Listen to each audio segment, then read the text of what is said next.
Houston. Houston, we have a problem. DJ Apollo has landed. I repeat, DJ Apollo has landed at Hipmix 88.9 WEIU.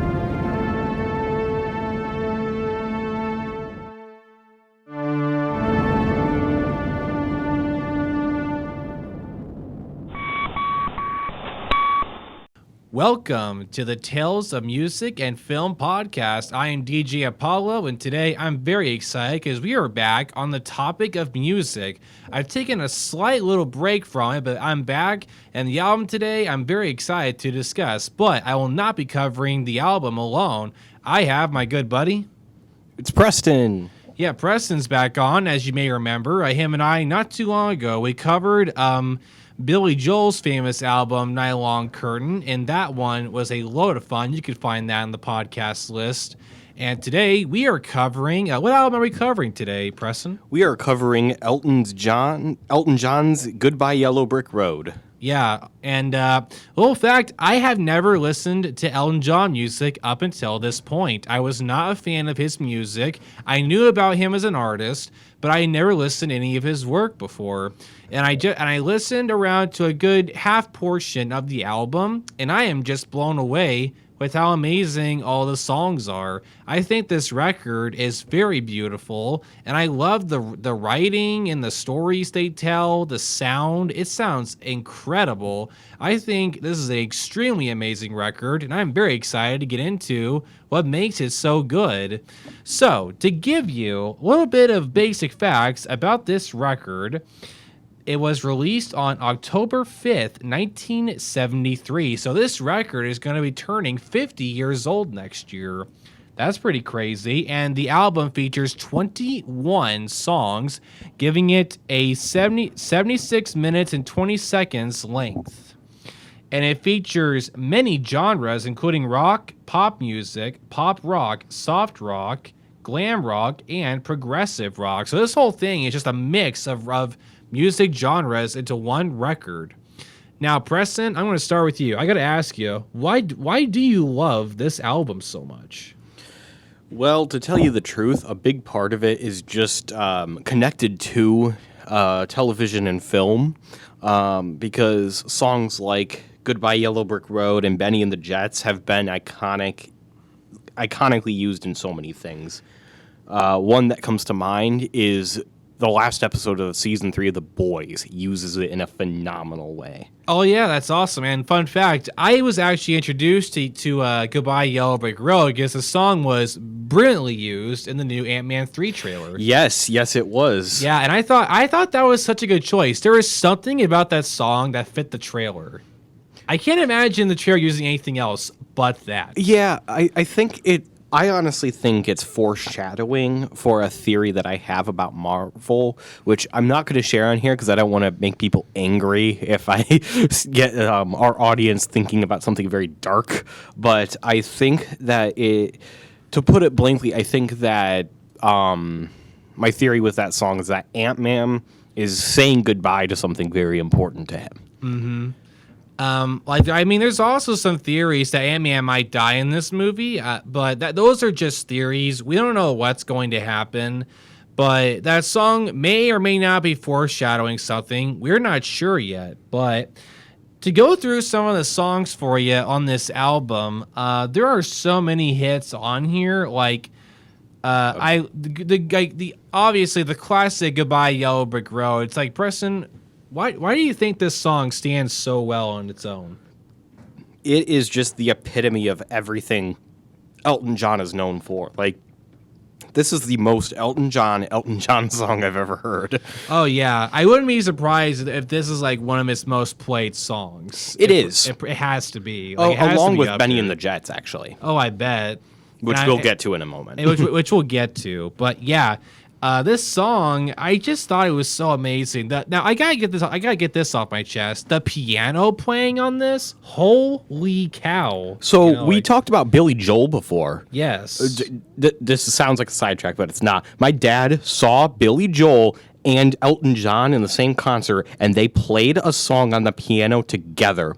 And they are the best piano players I've ever heard in my life. Can you imagine though? Like, so those guys hold so much talent. Yeah. Like, dude, having both of them on the same stage. It's the best concert he's ever been to, and he's been to amazing concerts. Yeah, like I've been to a concert, maybe not to that level, but I saw a concert with John Fogerty and Billy Gibbons. Oh wow, from ZZ Top. Like, I got to watch them be on stage and sing a song together that they wrote together. Like, dude, that was pretty cool. That was cool. And but dude, that's just so crazy to me. Elton John and Billy Joel, like, dude, that is like played a song together. And anyone who's seen like Elton John like on stage will know he has a giant collection of like sunglasses, like all these crazy sunglasses. For every song, he put on a different pair of sunglasses. That's funny. Yeah, it's like I feel like every picture I've seen of this man, he always has shades on. Oh, it's so funny to me, and all those ridiculous outfits he wore back in the day, like it's just his look. Yeah, like fun fact for you. This may be kind of a sidetrack, but I was actually introduced to Elton John because he was in the second Kingsman movie. Oh, yeah, he was. Yeah, like the main villain in that kidnapped him and forced him to play music for her on a custom stage she built at her base or whatever. Mm-hmm. That I just thought that was so funny. And Elton was wearing one of his 70s crazy outfits that he had, and I just thought it was funny. And that's how I got introduced to him. Well, have you seen Rocket Man? No, I haven't. I recommend Rocket Man because it's about his life, and it's very surprising the things he went through. But yeah, like I heard that he tried to kill himself by ingesting like who knows how many pills and whatnot. Didn't he like jump into his pool or something like that? Yeah, he tried to kill himself, and they actually. In the making of that film, we're going to try and kind of water it down and make it PG-13. And he was like, no, this needs to be R. And they're like, well, but some things are going to be kind of harsh for you to put out there for the whole world to see. He's like, I haven't lived a PG-13 life. Mm-hmm. He said that himself. Like, he is not proud of what he did, but he wanted it to be out there so other people know not to make the mistakes he did, and that's very honorable. Oh, you gotta admit though, like, that's honorable. Like, see, that's why. Here's an example. So this is kind of related, but it's kind of related to this. But the Queen movie, I didn't think it was that good because I was talking with a friend of mine not too long ago. This is another famous biopic.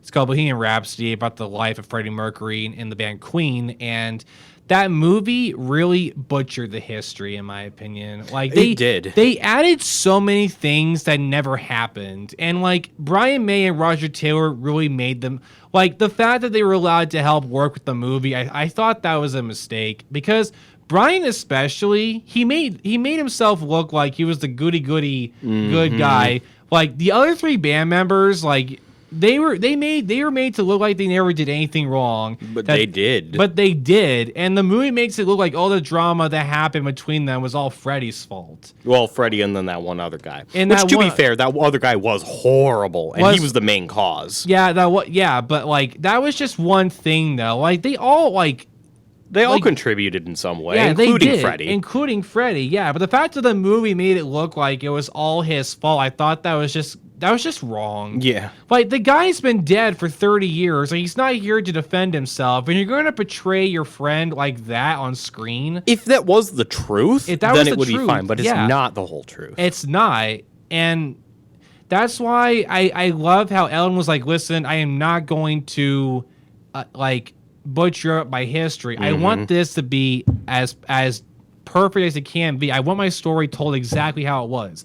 May not be proud of it, but people need to know. Or at least as closely as it can possibly be in a film. Yeah, and I like that. Like, that's really good, you know? I personally have not seen Rocket Man yet, but since I'm starting to get into Elton's music, I might have to go check it out now. It's a really good movie. It shows his journey, and of course it has the redemption at the end, but it shows his journey from childhood to growing up and how he became who he was and how he recovered. Yeah. Like, his family was horrible growing up. Oh yeah, I bet. I bet. Especially his dad. His dad was completely neglectful. He could never impress him with his music. Elton John couldn't impress his father because he couldn't care. It wasn't a man's job. Yeah, dude. There's one thing I've noticed throughout history with main musicians. One of the big inspirations to why they play is because their parents neglected them. Like you have like Tom Petty with his dad. His dad was horrible to him, and then you have John Lennon and Paul McCartney, who both lost their mothers when they were teenagers. Like a lot of musicians, like they become musicians. Like a big influence on them is when either a parent neglected them or a parent was killed.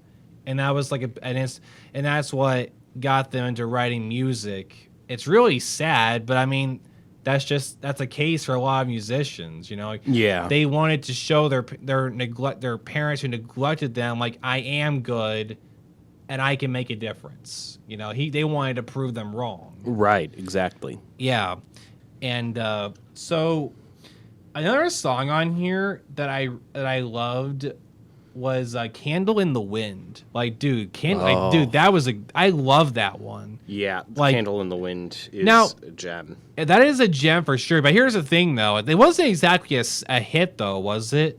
I imagine it was one of those like under the radar kind of.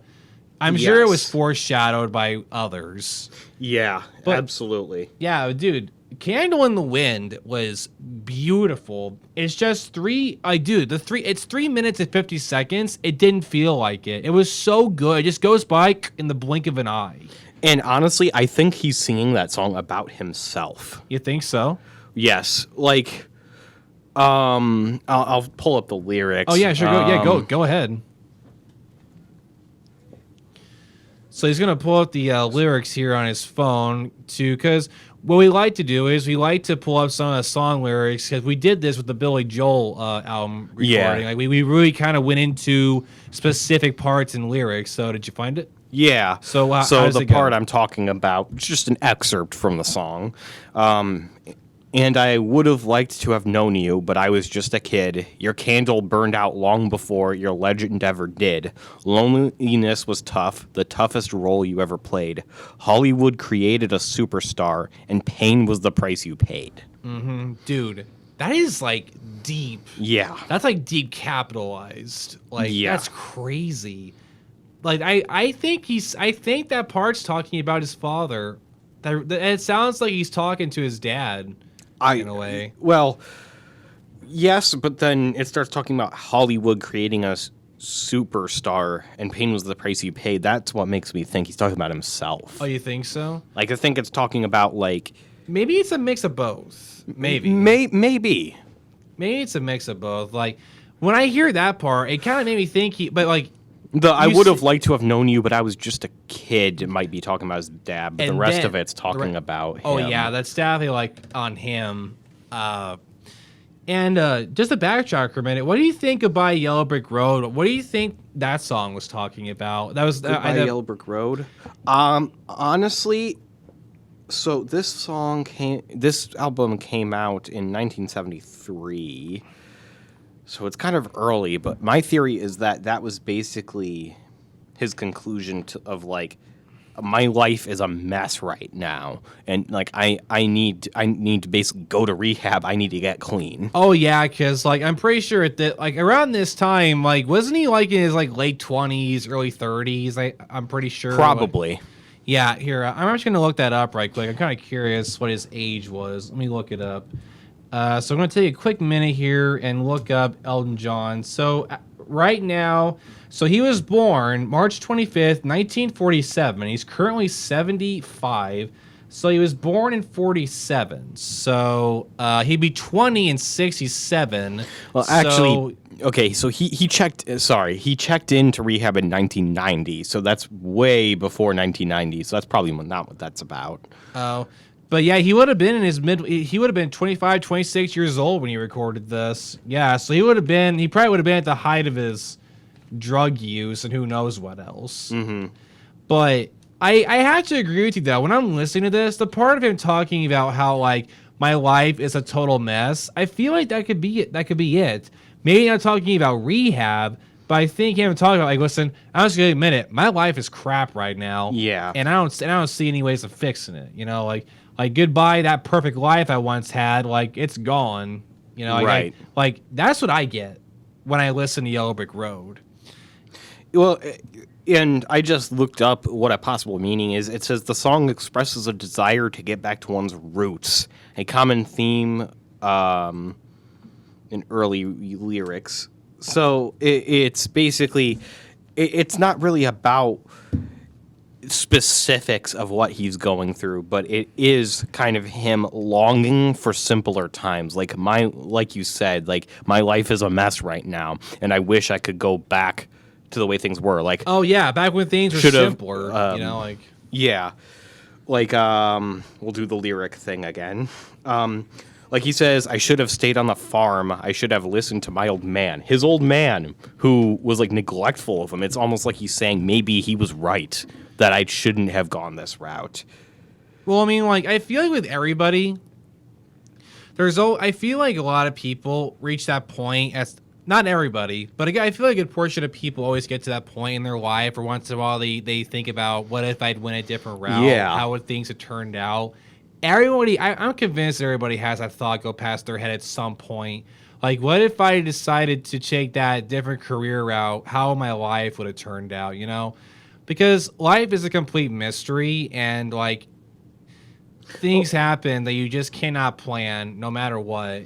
And I also feel like he was kind of feeling he was being used as a tool. Like, his agent or whatever was like stressing him out during this, was like, because it says like, you know, you can't hold me forever. I didn't sign up for you.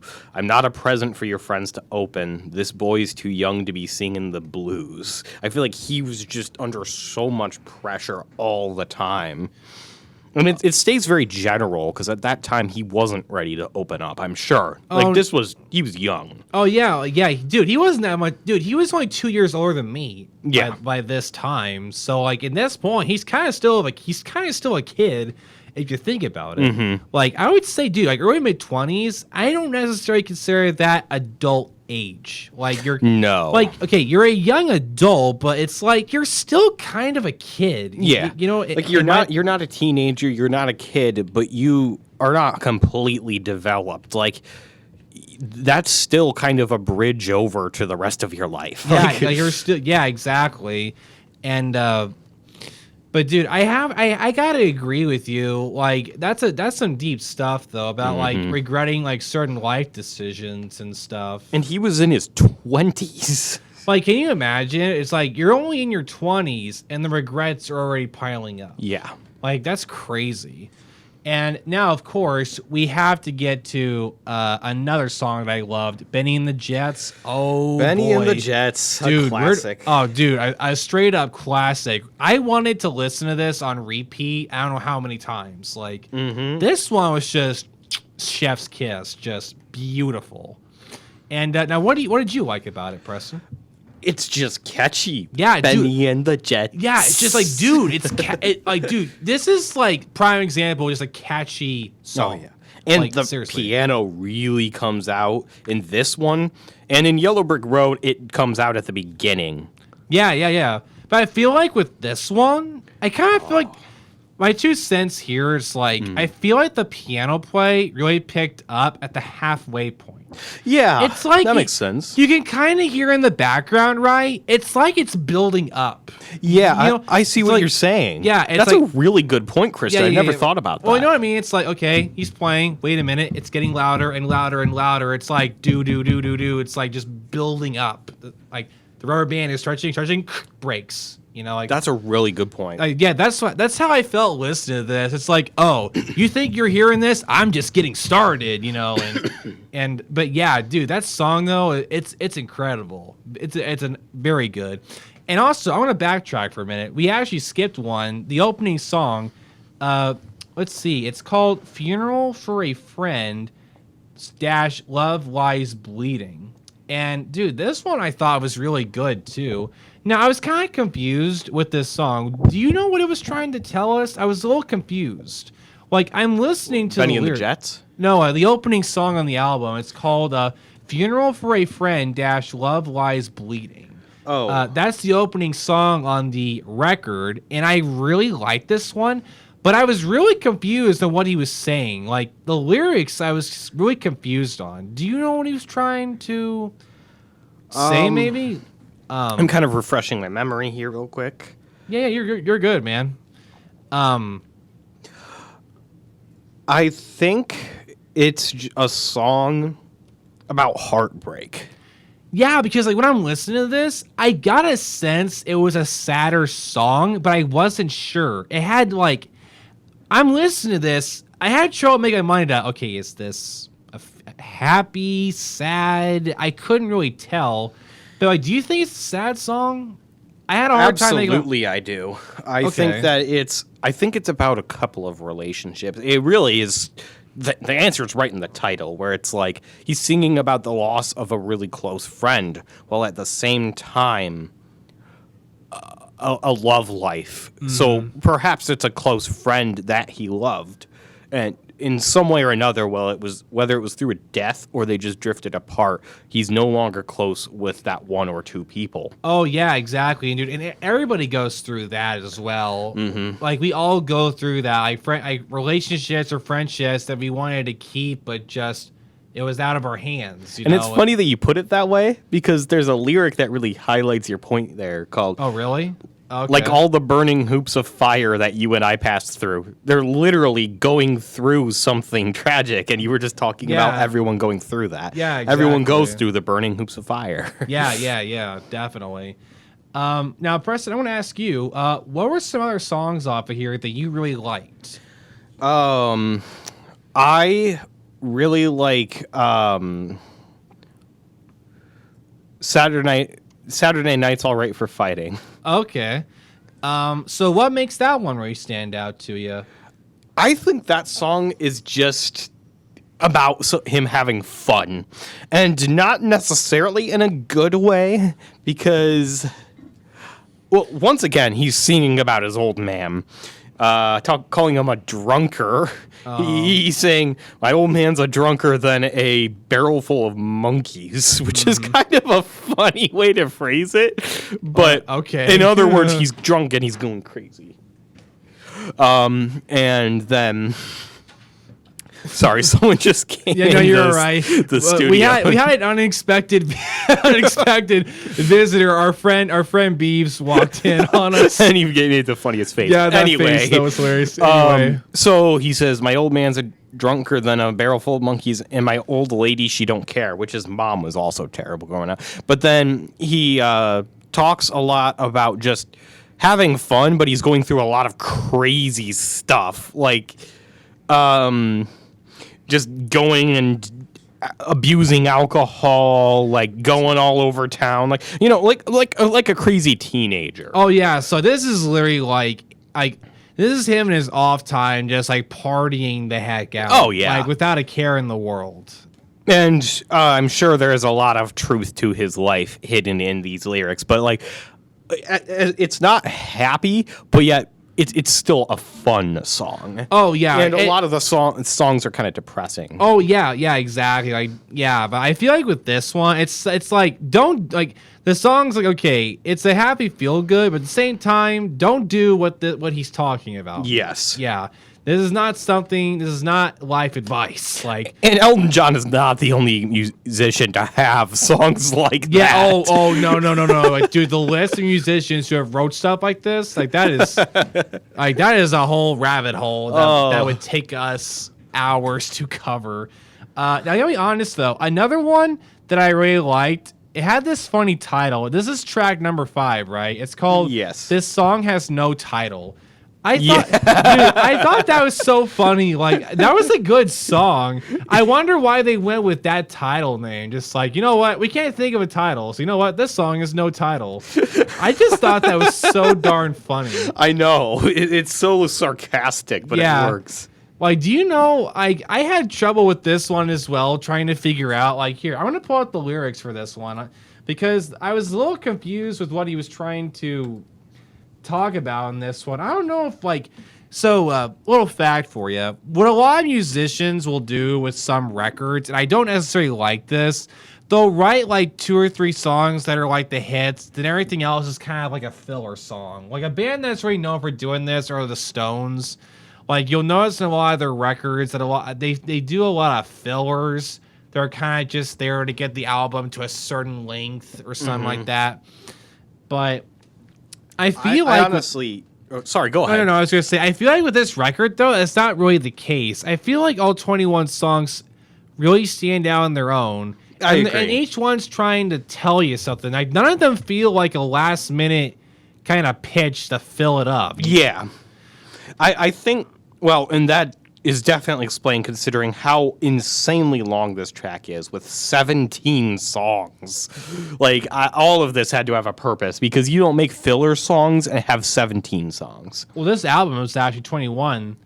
This album features 21 songs. Oh, yeah, you're right. Yeah, 21 songs, and it's 76 minutes long. So this thing's an hour. This album takes an hour and 15 minutes to get through. Yeah. Like this is the longest record I think I've ever seen. Nothing I've seen. Like, dude, Back in Black, that album was only 45 minutes, and I thought that was long. Like, then this shows like, yeah.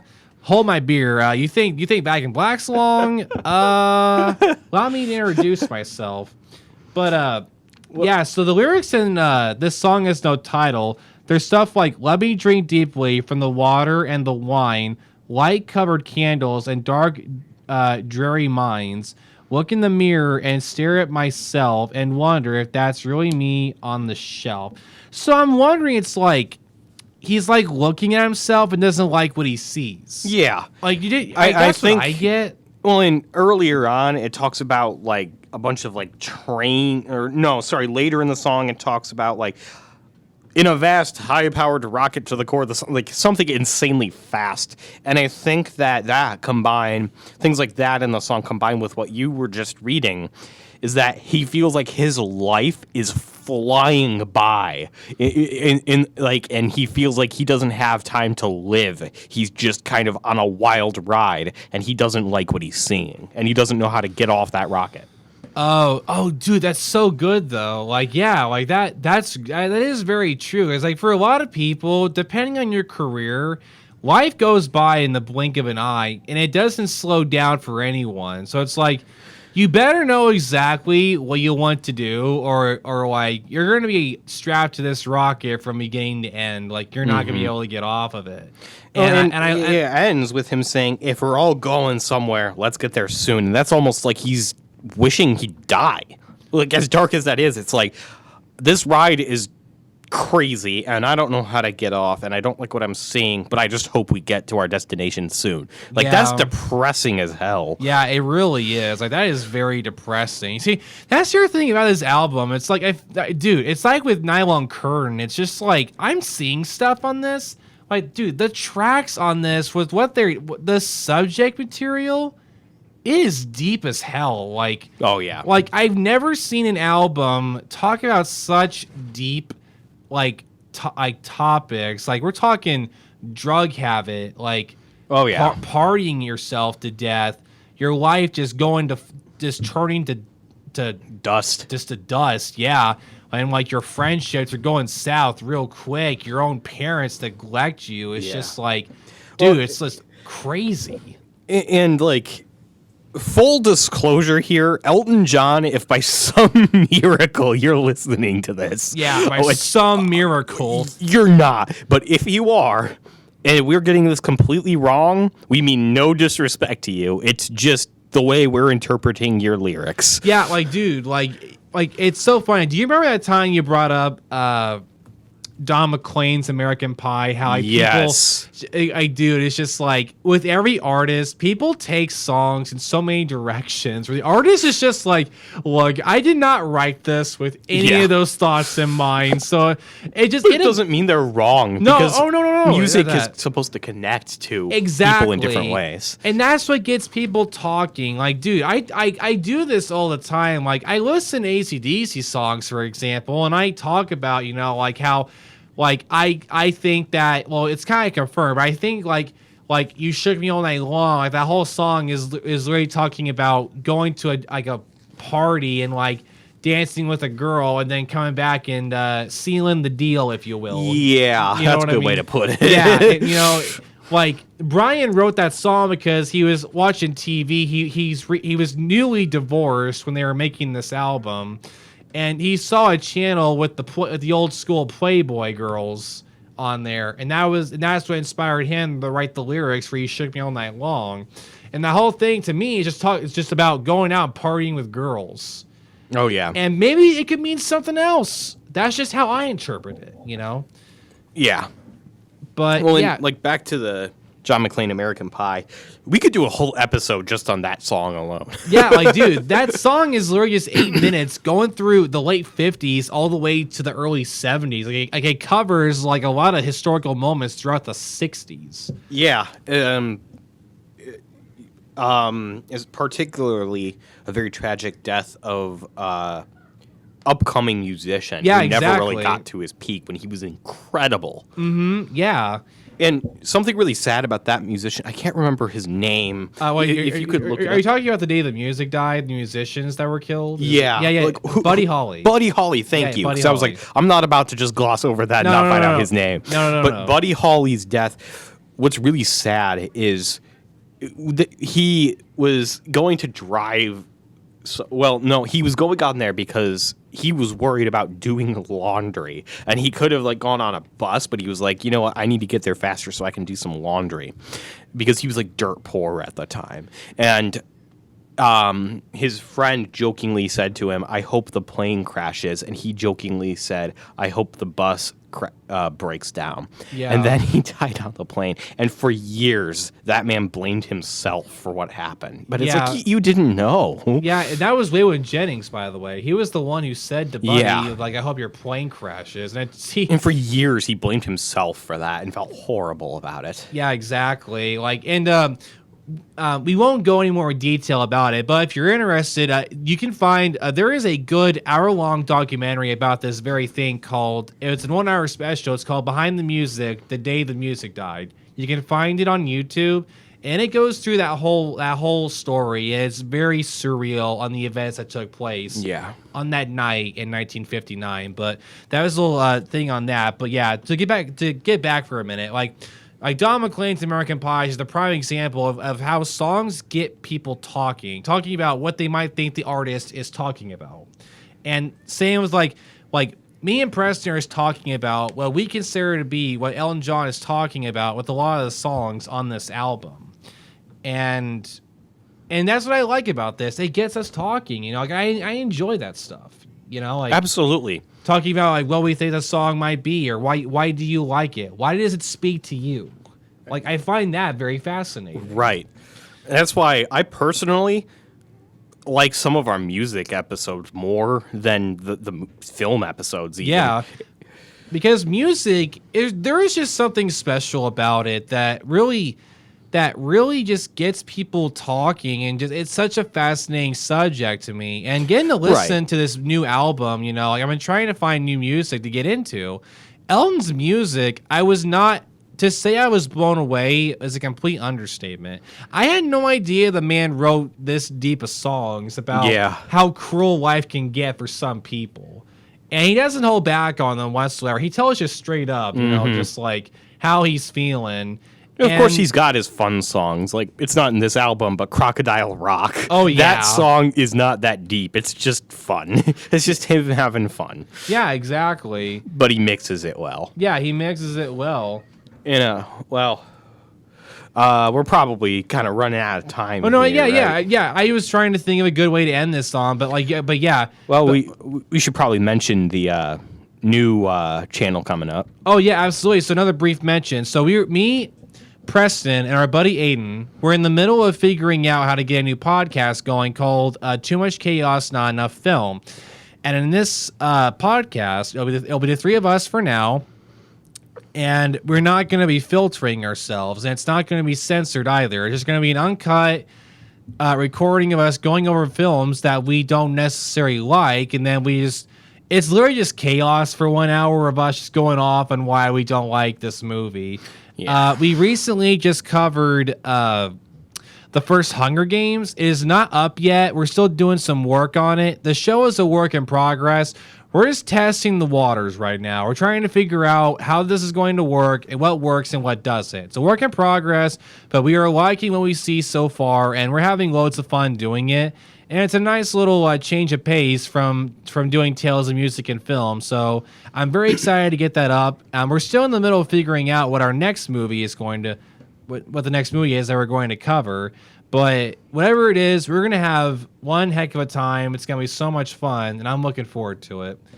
And I will add, with Too Much Chaos, Not Enough Film, if you are looking for something to just laugh at how ridiculous our opinions are about a certain film, or like it's a lot more lighthearted, and it is not. I would not recommend the children listening in on this. No, not at all. Yeah, I would not recommend that at all. We also won't be covering songs on there because Christian and I like to cover the songs. Aiden doesn't really follow with the songs too much. He's not as deep as a music lover like us. Like when we listen to songs, we really listen to them, like very. And like we also take the songs very, very seriously. So we don't expect any song episodes on there, but we will be talking about movies on there that we don't feel would be appropriate to talk about on this podcast, Tales of Music and Film. Tales of Music and Film.